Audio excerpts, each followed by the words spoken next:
Fala, minhas excelências! Sou Tony Santana e hoje vamos abordar diversos assuntos voltados para o segmento armamentista, segmento político e também vamos falar um pouco de economia. E se você não é inscrito no nosso canal, conto com a tua ajuda, isso é muito importante para o nosso crescimento e para a continuidade do teu trabalho.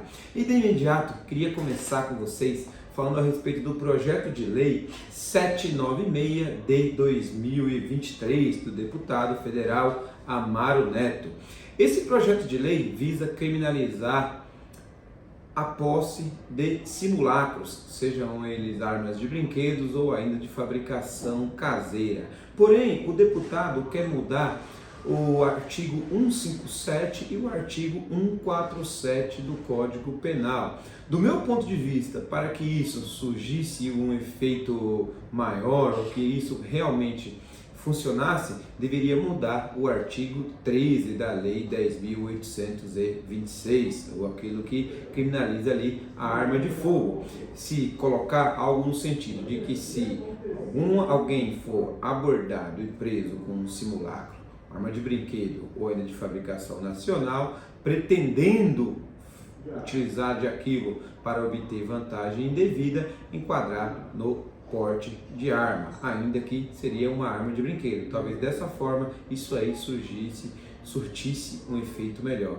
Isso por quê? Porque de fato, se você hoje utilizar de um simulacro e fizer um roubo, já se encaixa na modalidade do artigo 157, subtrair coisa alheia móvel para si ou para outra, mediante grave ameaça. Então, é um bom projeto de lei, mas do meu ponto de vista, deveria criminalizar já a utilização e a posse desses mecanismos. Lembrando que se hoje uma viatura parar alguém na rua e encontrar com um simulacro, esse objeto seria apreendido, mas não teria nenhum tipo de crime no momento atual, na atual circunstância do nosso Código Penal. Bom, fica aqui a dica, vamos encaminhar para o deputado. Detalhe muito importante aqui agora, gente. O deputado, o delegado Paulo Benício, aqui de São Paulo, PL, ele acionou a PGR para incluir o ministro Flávio Dino no inquérito das fake news. Segundo o referido deputado, Flávio Dino, ao dizer que a política de crescimento armamentista do governo Bolsonaro de 2019 a 2022 incentivou aí uma demanda grande de armas ilegais no mercado. Isso aí jamais ficou caracterizado. O ministro, ele utiliza de argumentos e acusações, mas totalmente infundada, sem prova alguma. Na verdade, ele não passa de um brincalhão que vai lá e fala o que quer, na hora que quer, sem se preocupar com que isso vai acontecer. Detalhe muito importante, o deputado também encaminhou ao ministro do STF e presidente do inquérito da fake news, o ministro Alexandre de Moraes. E agora, vamos lá. Prova de que ninguém tem culpa ou que ninguém é investigado. Em reunião ontem com o presidente Luiz Inácio Lula da Silva, o ministro Juscelino Filho, aquele que utilizou o avião da FAB para ir a um leilão de vendas e compras de cavalos de raça, foi mantido no cargo. Segundo ele, explicou tudo o que aconteceu, devolveu o dinheiro das diárias e o presidente disse que não tinha por que tirá-lo do cargo e exonerá-lo. Lembrando que ontem eu trouxe a informação de que o referido ministro foi denunciado no Conselho de Ética da Presidência da República. Então lá ele vai responder. Mas eu aposto com vocês que isso aqui não vai dar em nada. Lembro que, por circunstâncias menores, ministros anteriormente eram demitidos ou se criaria ali uma questão absurda. Posso citar aqui o Salles ou até mesmo o ministro da Educação. Mas vamos lá, vamos acompanhar. Em breve traremos aí mais novidades quanto a esse assunto.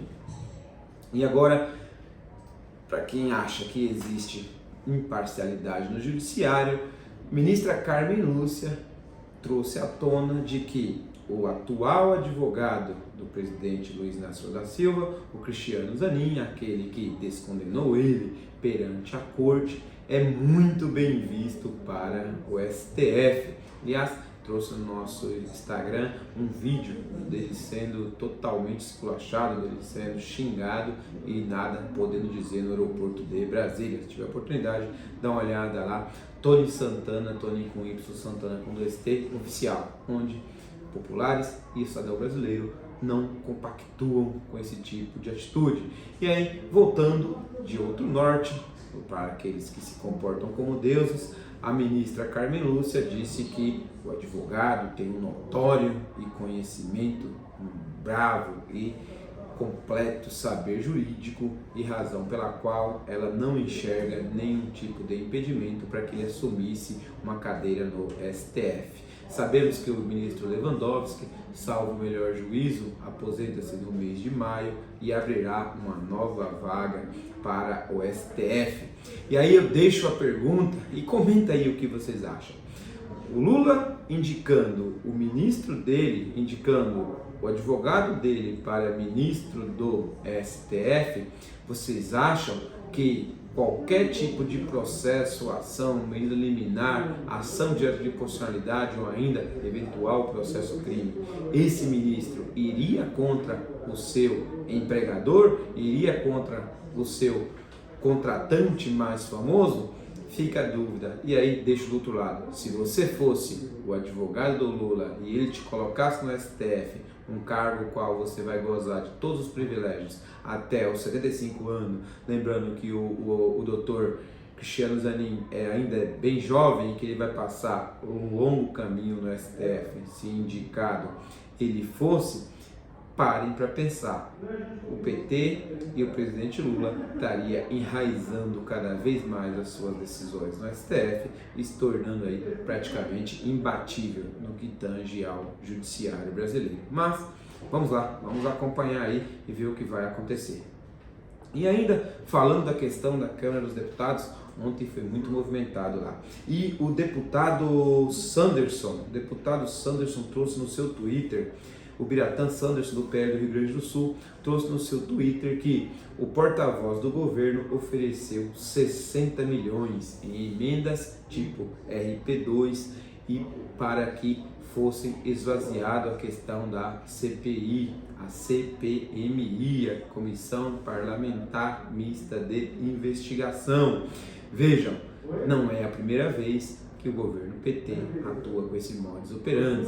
Lembro aqui a vocês casos muito famosos, por exemplo, a questão do Petrolão e mais lá atrás, autos conduzido pelo ministro Joaquim Barbosa, a questão do mensalão, onde deputados recebiam salários mensais para não se colocar contra o governo.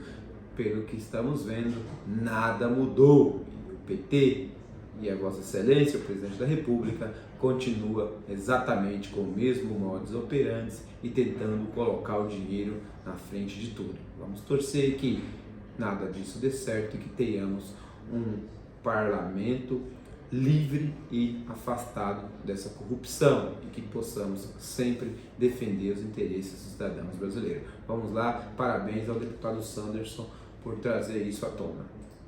E lembrando que, do nosso ponto de vista, isso deveria ser investigado pela PGR. Bom, continuando aqui, notícia importante para o mundo criminalista.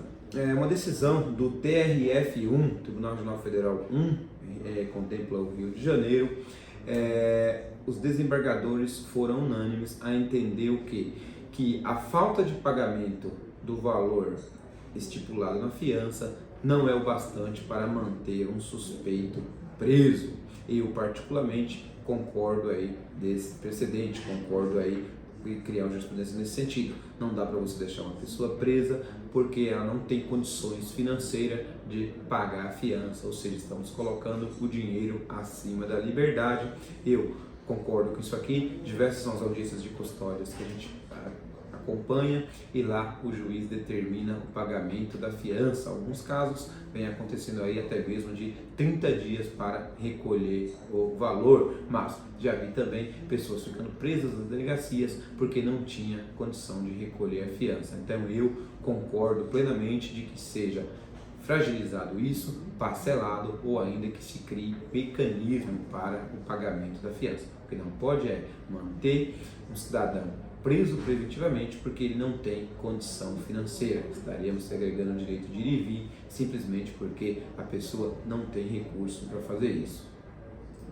E agora, vamos lá, notícia boa, já está começando a chegar as picanhas em alguns lugares no Brasil e ela vai chegar aproximadamente para 1,4 milhões de famílias que foram excluídos da Bolsa Família, do programa Bolsa Família. Segundo informações, seriam familiares, seriam pessoas que não contemplavam e não tinham direito de receber esse valor porque não preenchia os requisitos. Logo, elas foram aí ou serão excluídas do pagamento da Bolsa Família. Então, imagine aí 1,4 milhão pessoas excluídas do programa e perderão essa ajuda de custo. A grosso modo, estamos falando de 30 milhões de pessoas que recebem isso, salvo o melhor juízo. 1,4, a gente está chegando a quase 2% aí das pessoas que receberão. Então, veja aí, mais uma vez, que aumentou-se o valor, mas diminui-se a quantidade de pessoas que estão recebendo para equalizar as contas. Logo, os eleitores ficam aí claro que estão começando a receber a picanha. Aguardem, vem mais novidades por aí. Lembro que na semana passada já tinha sido determinado que não haveria pagamentos de 13º também para esse pessoal cadastrado no Bolsa Família.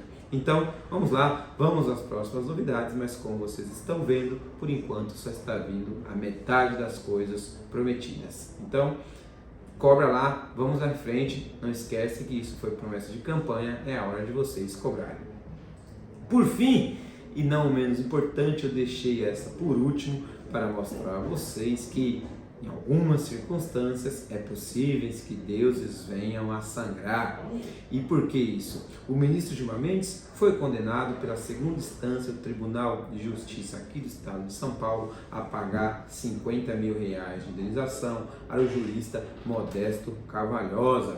Isso aí, óbvio, ainda cabe recurso e assim ele vai fazer, mas segundo o jurista, o ministro do STF Gilmar Mendes o acusou na tribuna do STF por diversas vezes. E aqui eu destaquei uma das acusações. Segundo o Gilmar Mendes, o ministro ia receber 1,2 milhões para os clientes do Dr. Carvalhosa que estavam trabalhando com a Petrobras, na questão da Petrobras lá na ação da Lava Jato, em que 1,2 bilhões iriam favorecer os clientes e o jurista. Isso aí ele trouxe à tona sem qualquer tipo de prova, embasado, segundo ele, uma decisão do ministro Alexandre de Moraes e que, segundo aí a defesa do jurista Carvalhosa, essas decisões e essas falas do ministro Gilmar Mendes iriam em sentido contrário a tudo que se tinha nos autos. Logo, ele foi condenado, como eu disse, cabe recurso, mas deve ser muito difícil para o Gilmar Mendes, com toda aquela sua polpa e todo aquele seu saber jurídico gigantesco e acirrado, tenho certeza que ele não recebeu de bom grado essa decisão. E aí, será que vai parar no STF? Ele vai ser o relator? Vamos lá, vamos acompanhar. Bom, minhas excelências, era o que eu tinha para trazer por hoje de mais importante. Deixa o seu like aí, se não gostou também, diz aí que não gostou e o porquê não gostou e vamos em frente sempre. Vamos lá, Pátria Armada Brasil.